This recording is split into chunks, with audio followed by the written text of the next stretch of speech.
I feel the Spirit moving in me. I feel the Spirit moving in me.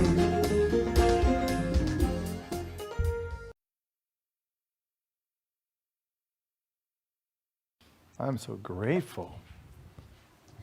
Well, a woman was taking a flight, and she's at the airport, and she had a long layover.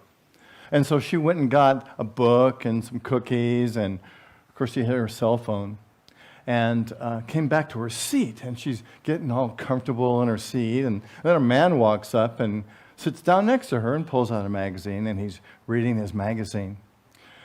And she's just kind of doing her best to enjoy the moment, and she decides to have a cookie. So she reaches over and she opens a bag of cookies and takes one out and starts eating it. And as soon as she does that, the man reaches over, grabs a bag, takes a cookie out, and starts eating it. And she's thinking, wow, this is outlandish. How dare him take my cookie? But she decides, okay, I'm going to be okay with it. I'm just going to let it go. So another minute or so later, she reaches over and grabs a cookie. And he starts eating it. And the man reaches over and he grabs a cookie and he starts eating it. And as he's eating it, he looks at her and he smiles. And she's like, oh, this is outrageous. Steam is coming out of her ears. She just can't believe that he would steal her cookies. So this happens a couple more times. And then it gets down to it where there's one cookie left. And the man reaches over and grabs that last cookie, and he breaks it in half and sets half of it down and eats the first half. And now she is fuming. And so she jumps up and she grabs all of her stuff, and she runs out of there, gets in line, goes on the plane, and she's sitting there and she's still like, I can't believe. So she's looking for her glasses. And she opens her bag to get her glasses out, and there are her cookies.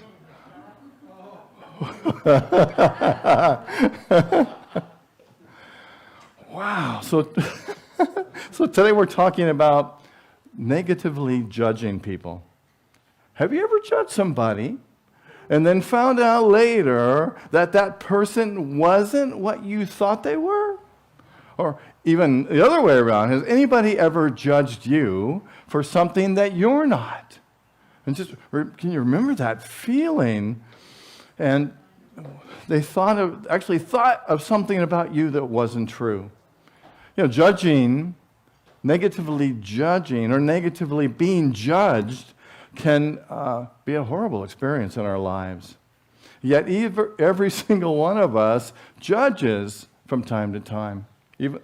Maybe there's a couple in here that never judge anybody, but I think most of us, have that to judge. We judge people for how much money they have, how much education they have, what kind of things they have. We judge them for their appearance. We judge them for their political party. We can always find things to judge other people for. Ever notice? We judge people for having values that we don't have or aren't in alignment with the values that we have. I found myself saying sometimes, oh, what a jerk. Or, oh, she is so egotistical. Ever have any like that? What's one that you've had? Selfish. Oh, that person is so selfish. That person is so self-centered. It's amazing how we judge. And the funny part of it is that we think we don't. We think, I never judge. Certainly not me. I'm above that. I saw a quote one time that it said, I am grateful that I'm not as judgmental as those hypercritical, self-righteous, ignorant people that are all around me. I saw another one that said, if you're not judging others and complaining on a regular basis, then you're not using the internet correctly. The truth of it is, judging is part of life. Evaluating what's good for us and what's bad for us is a part of who we are. It's part of what keeps us alive and helps us to survive. We are judging all of the time. Is this safe? Is this not safe? Should I eat this? Should I not eat that? But where we get into trouble is if our judgment turns to criticism and we find ourselves making fun of somebody else or criticizing somebody else for the things that they think, do, say, or believe. And for God's sake, if we ever get into name calling, negative judgment is toxic. Judgment is one of the fastest universal laws, because as soon as we judge somebody else, wham, it's like then we are in this negative place and we send out this negative, toxic energy into the world. And I know and I believe that it affects us as well. It shuts us down. It closes us up and disempowers us. So, why do we judge? And I think the first thing that we do is, it comes from a good place. We want to make things right, don't we? We want things to be fair. We want things to be equal. And so we're always judging to try and see what can we do, what can we create to make the field that we live in equal. And the one that's not so much fun is that we often judge people because we see in them the things that we don't like in ourselves, right? That was, when I first heard this, it just blew my mind. But when you start to think of it, it's like we notice the things in other people that are the very same things in us. If we judge people for judging, then guess who's the judge, right? So if we judge somebody for not being smart enough, guess what we think about ourselves? All of these judgments come as a result of our consciousness. They're really reflections to us about what we think about ourselves. And the third reason is that we judge people because it gives us a false sense of power, right? It's like, I am better than that person. I can absolutely say that I'm not like that. I've got more talent, I got more brains, I got more power. I just do things better, right? I love what it says in Romans 2:1. The author wrote, "Therefore, you have no excuse, whoever you are, when you judge others, for in passing judgment on another, you condemn yourself, because you are the judge and do the very same things." The Buddha said it well. He said, "Do not be the judge of people. Do not make assumptions about others. A person is destroyed by holding judgments of others." Wayne Dyer said it well, too. He said, when you judge someone, you don't define them, you define yourself. Yikes. I don't like that one.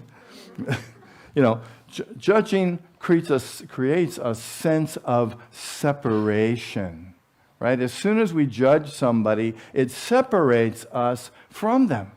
And really, it separates us from ourselves, from the truth of who we are, from our power.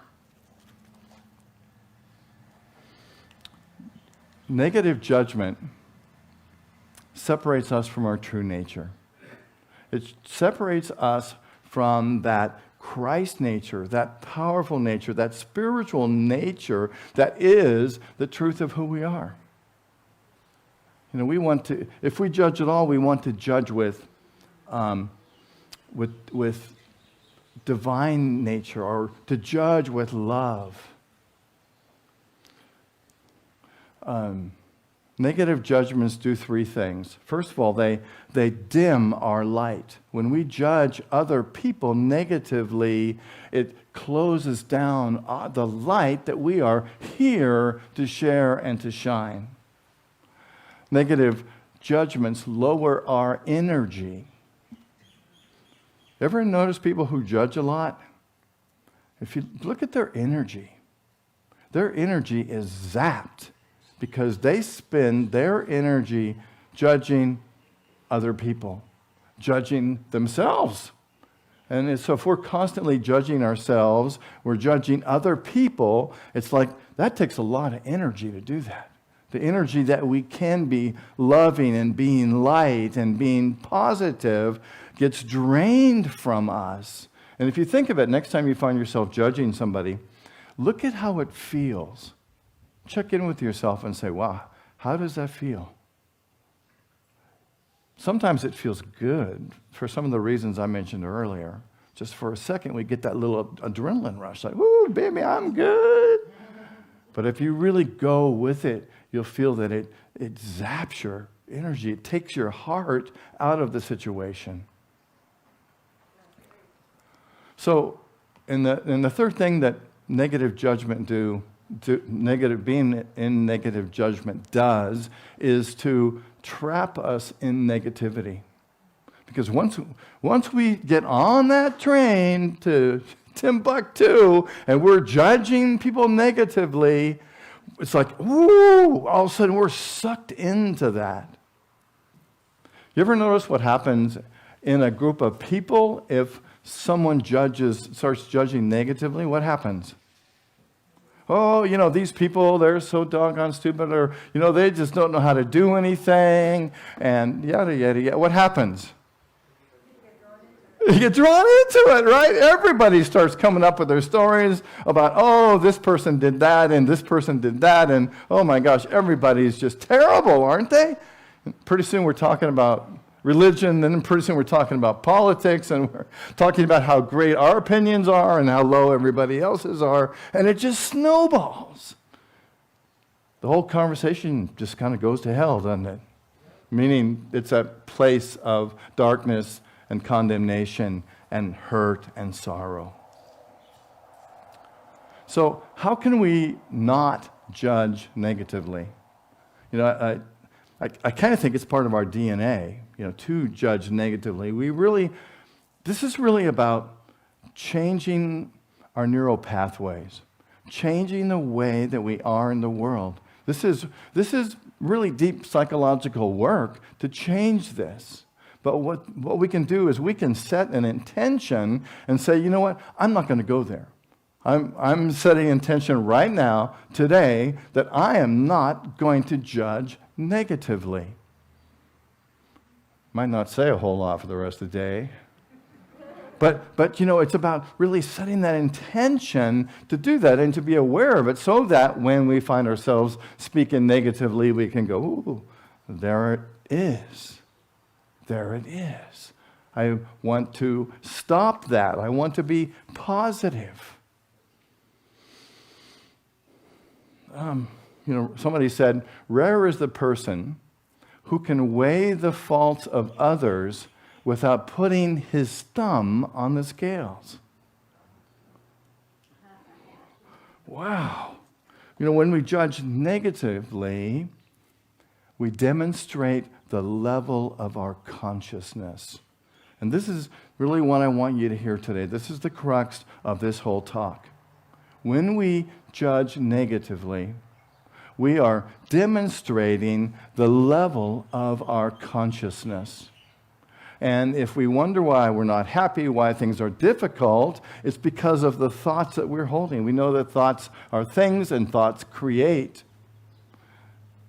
So the level of our consciousness determines the results and the happiness that we have in life. One day there was this, I don't know if I'd call him a drunk, but he was quite inebriated, and he gets on a bus, and his shirt is stained. He's got red lipstick kind of smeared all over his face. And he's got a bottle of brandy in his pocket. And he gets on the bus and he sits down next to a priest.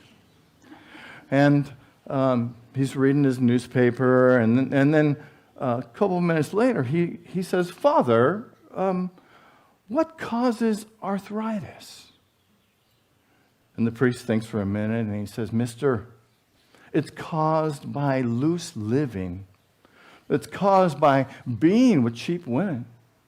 It's caused by too much alcohol and contempt for your fellow man. The man says, imagine that, and goes back to reading his paper.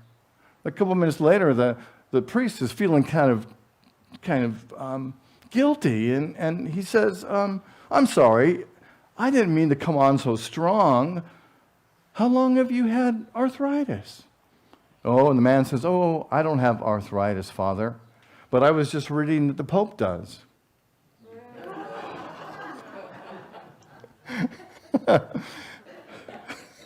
Therefore, you have no excuse, whoever you are, whenever you judge others for passing judgment,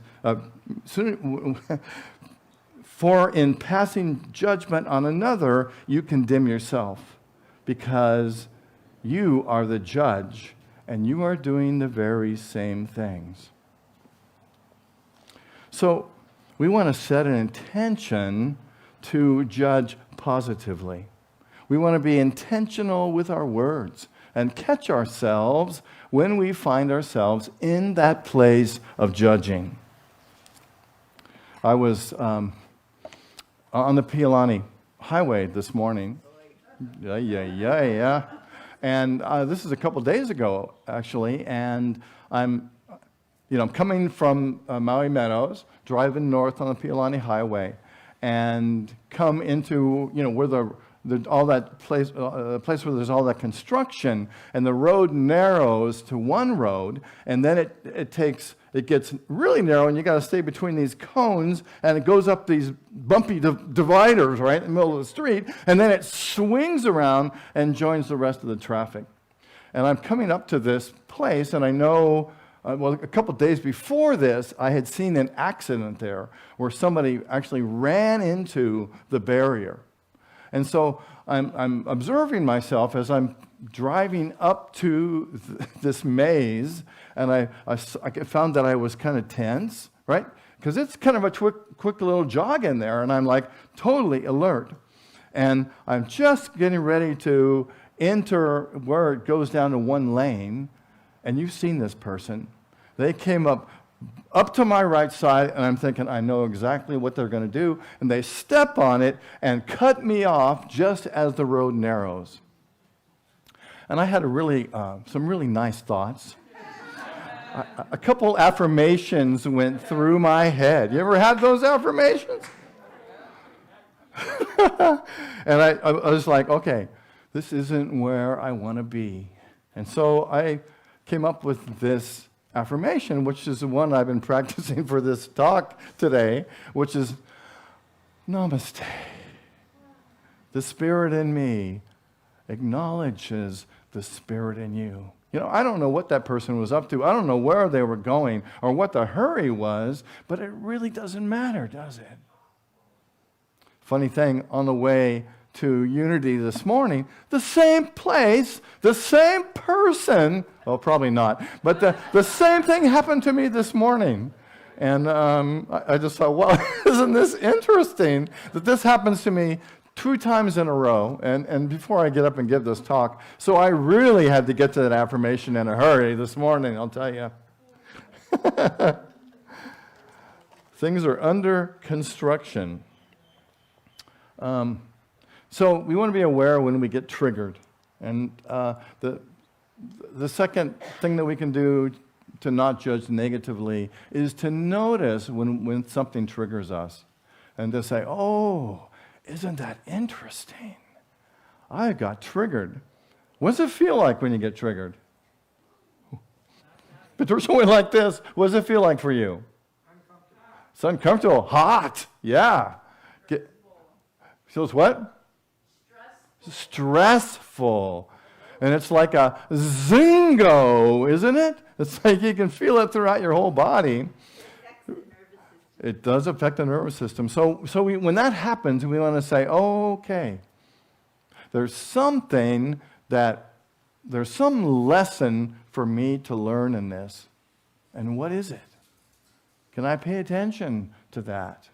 Here, I guess I didn't get it the first time. Even though I got to the affirmation pretty quickly, I thought it was really funny that I had to experience it again.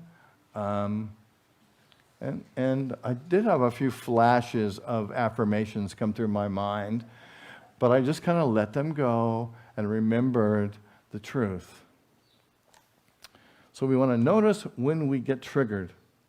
Someone said that the ability to observe without a negative evaluation is the highest form of intelligence. Of course, that's kind of a judgment, but I like it though. Yeah, how do they know that's the highest form of intelligence, right? But certainly, it's a good thing to recognize when something's happening without giving it a negative evaluation. Isn't that the key? So the next time we're triggered, you're triggered, just take a breath. Okay, now I'm going to stay. The Spirit of me acknowledges the Spirit in you. And the last thing that we can do not to judge negatively is to have compassion for ourselves. This talk is titled, Compassion is Right Judgment of Ourselves. Some people asked me this week what this meant. And what it means is right judgment of ourselves. To have right judgment, we have to have compassion for ourselves. When we judge positively, we are demonstrating that we have a consciousness of compassion. We are showing that we have a personal view of ourselves and the world that is of love and compassion. The reason that we get upset and judge others is because we don't have compassion for ourselves. Because we are judging other people in the same way that we judge ourselves. So the key really is to be in that place where we are totally compassionate with ourselves. And we can love ourselves.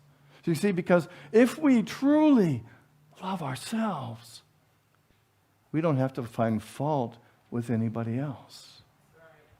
That's really what it all comes down to. Nothing heals more. Nothing heals better. Nothing brings down the walls and the barriers than having compassion. And we can get into that place by truly loving ourselves and having compassion for the mistakes that we make. Having compassion for the times that we judge. Having compassion for the things that we think are weak places. When we can totally be there, then we can be in this place of compassion and love. And it'll change our perspective. Because we only see out here what's in here. I suspect that the person that cut me off on the Pilani Highway had some reason for being in a hurry.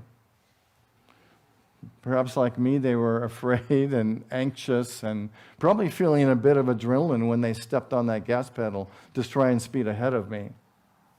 Maybe they were going to the hospital. It's often what I like to think when somebody does something that seems crazy to me. The Buddhist philosophy believes that the absolute number one way to find happiness is through compassion. The Dalai Lama said it this way: if you want others to be happy, practice compassion. If you yourself want to be happy, practice compassion. So instead of judging someone or something negatively, we can say, Namaste. The Spirit in me acknowledges the Spirit in you. And let's say that together. Namaste. The Spirit in me acknowledges the Spirit in you. And I invite you to close your eyes. Take a deep breath.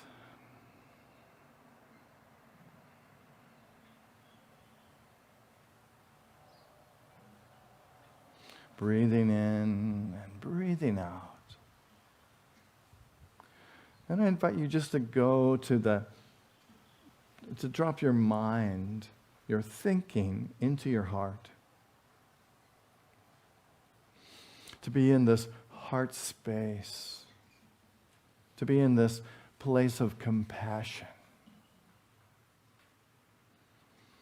And imagine that this place of compassion is expanding.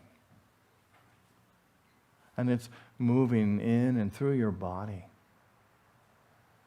Perhaps it even has a color. It's pink or purple, blue.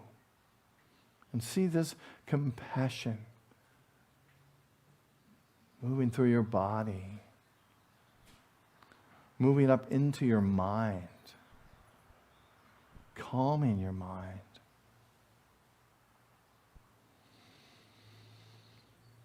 Breathing in, breathing out. Just allow yourself to have compassion for you. And if there's anything that comes to your mind that you'd like to have compassion around for yourself, do so. Imagine that you can soak these thoughts in this light of compassion.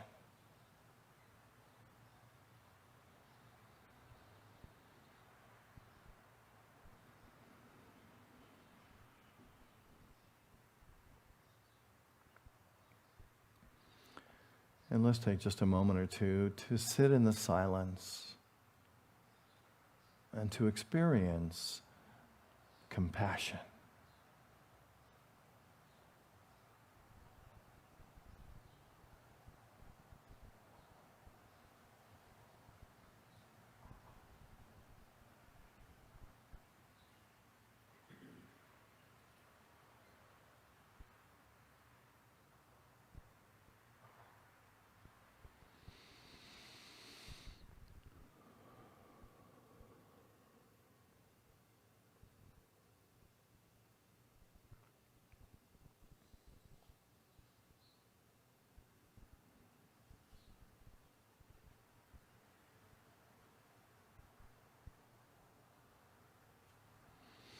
Breathing in and breathing out.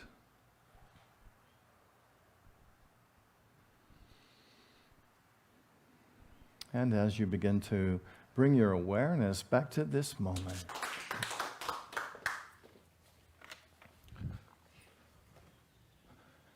All right, so at this time I invite you to prepare your love offerings. And to you too, watching us out on Facebook, I invite you to all to consider what it is that these teachings do for you in your life. I know for me and for many of us here, these powerful, non-judgmental teachings have affected so many thousands and thousands of people in the 100 and some years that Unity has been in existence. And thank you for all of you who participate with us and join us in community. And if you're watching, I invite you to go to our Unity on Maui website, Unity on Maui website, and you can make a safe donation there.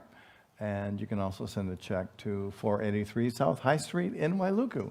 And we appreciate your donations. And know that as you give, you receive. And as you give to us, you support us in this amazing work that we do. So why don't we hold our gifts and let's affirm and pray together our prayer for prosperity, which begins. through a grateful, giving heart, my mind and life overflow with the abundance of God's all-providing, infinite supply. And so it is.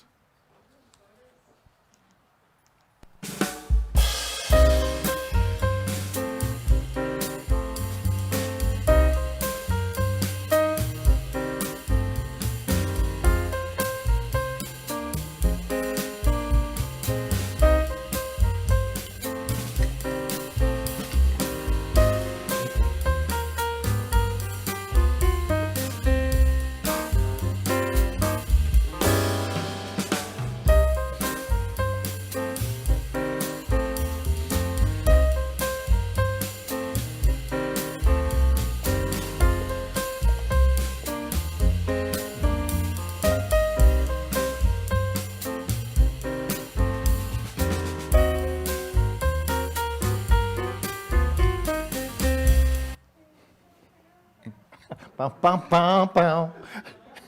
This is where we get out our air guitars. How many of us have played air guitar before? Oh, come on, be honest. 2 of you? 3, 4, 5, okay, 6, 7. Well, we'll have air guitar day some Sunday. How about that, huh? Thank you, loving Spirit, for these gifts that have come to us in love. We hold them, we bless them, we give thanks for them, and know that they move through this ministry out across this island and out into the world. And we behold a world filled with light, with love, and with peace. And so it is. Thank you. Did anybody notice anything different in here this morning? Yeah. Somebody who doesn't know. Now, if you have inside information, that doesn't count. No, some of those big voices already know. What do you see that's new today? Anything? Oh, we have new lighting. That is to create depth of field behind us up here on the platform. Anything else you notice that's new and different?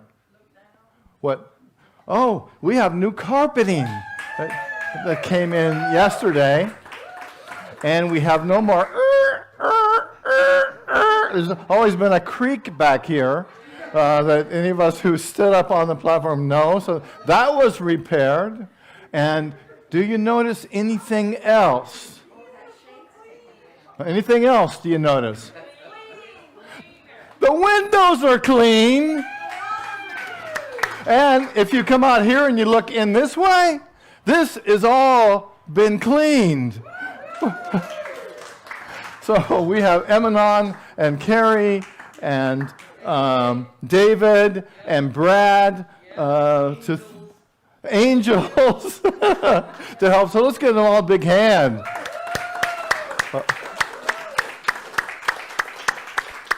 We had a phenomenal town hall meeting last week, and we introduced the idea of refurbishing our sanctuary, and it's happening.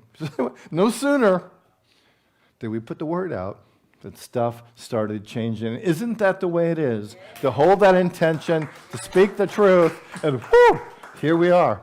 After the meeting last week, we're talking about all the things we're going to do, change the background, change the carpet, decorate our sanctuary to look more tropical, and a check for $500 showed up. It's like, wow, the universe is saying, okay, let's go. Let's go, baby, let's go, yes. Well, we have some exciting things happening here. Next Sunday is Palm Sunday.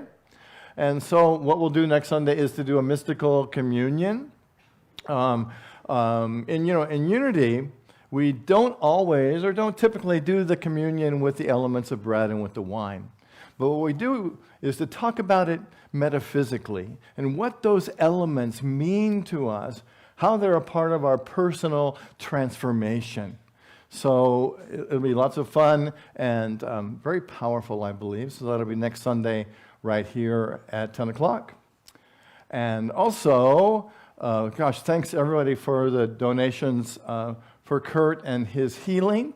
And we still have that opportunity to give to Kurt and Kathy, and you can go to our newsletter and find the link to that, or you can take a picture of this QR code, and that'll take you to the GoFundMe site where people have been donating very generously to Kurt.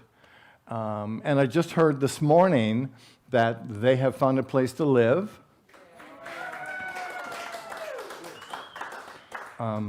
They moved there on Tuesday, I think is what I heard. So thank you, Spirit, for that. And then you may know Joy was here, Kurt's daughter, a couple of weeks ago, introduced this fundraiser, this GoFundMe opportunity for Kurt and Kathy. And then a couple days later, Joy's husband, Joe, was hiking and had a heart attack and died. And he's what, 50, what is he? 48. And so there is a GoFundMe for them as well. And you can find that by also going to our website, or excuse me, going to our newsletter. You can find that in there. And if also you did a search for GoFundMe, you'd find that one as well. And also, our good friend Alan back here, woo, is crossing the barrier and becoming 100 years old, and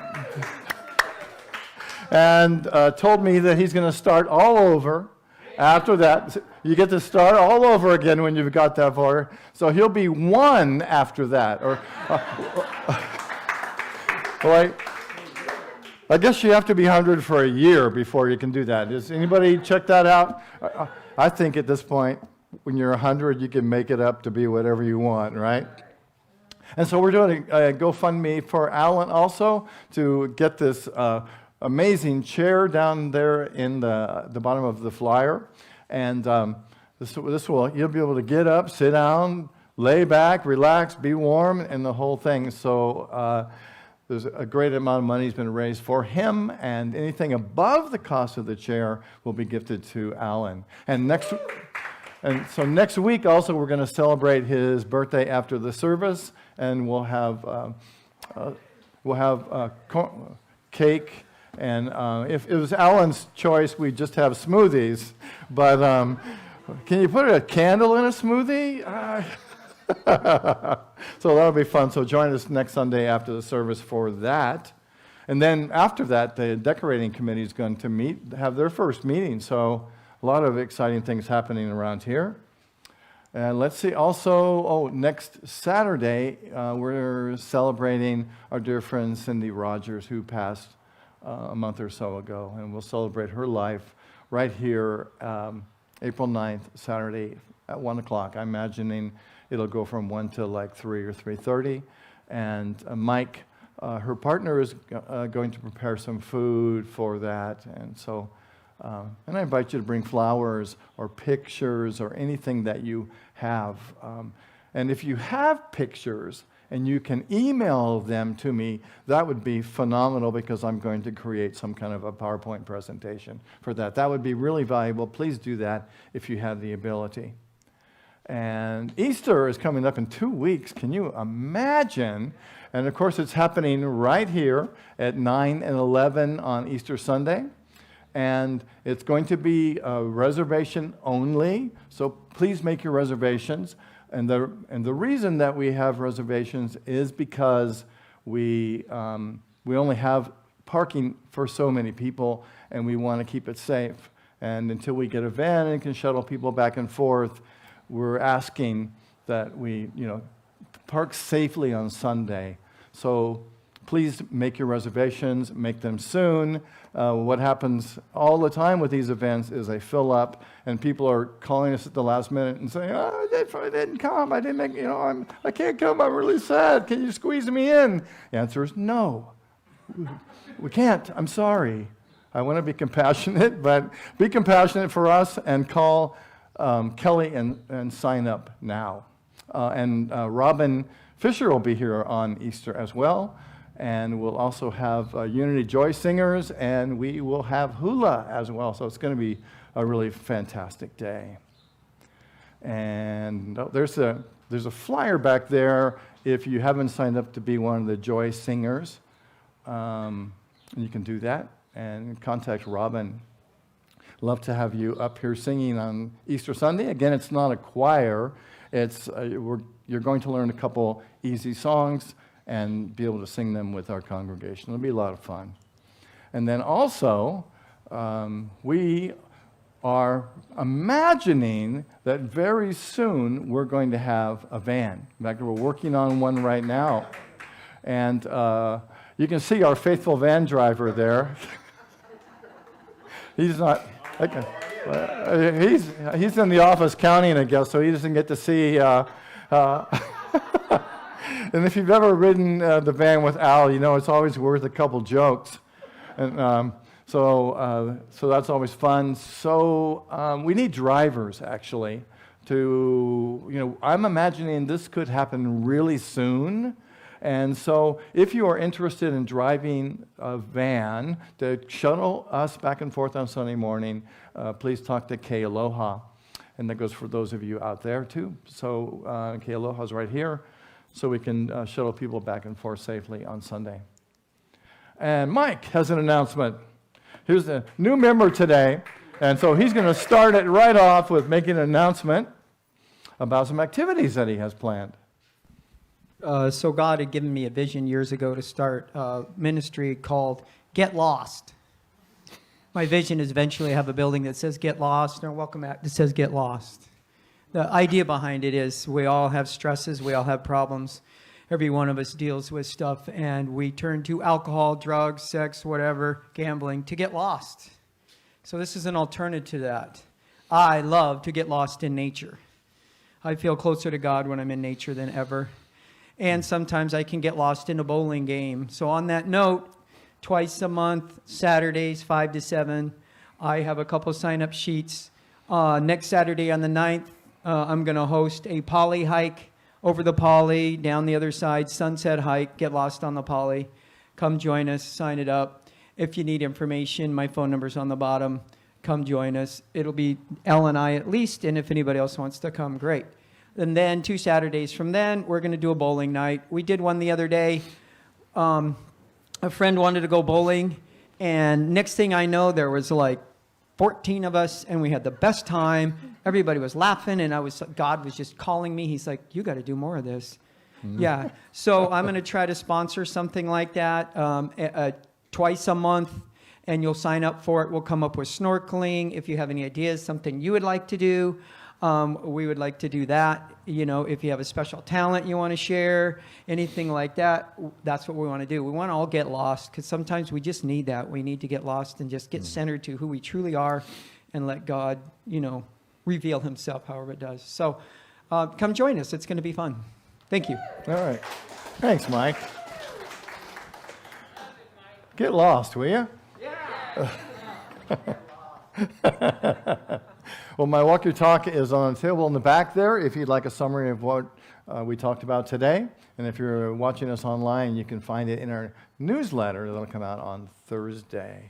So I think that about wraps it up for today. Why don't we stand, take a deep breath, and let's pray and affirm our prayer for protection together. Together, the light of God surrounds us.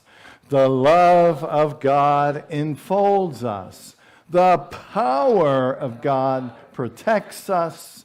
The presence of God watches over us.